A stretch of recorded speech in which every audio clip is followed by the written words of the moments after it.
A special prosecution review has found no basis for charges against Green Bay Mayor Eric Genrich over audio recording devices at City Hall. A special prosecution review found no basis for those charges.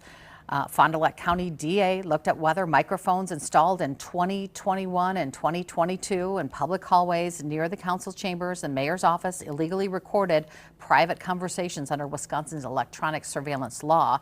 They reviewed hours of video and audio, found no conversations where people showed a reasonable expectation of privacy. Also, no charges for the mayor of Wausau after he removed a ballot drop box from outside City Hall back in September of 2024. At the time, he said the box was not secure and moved it inside to the building instead.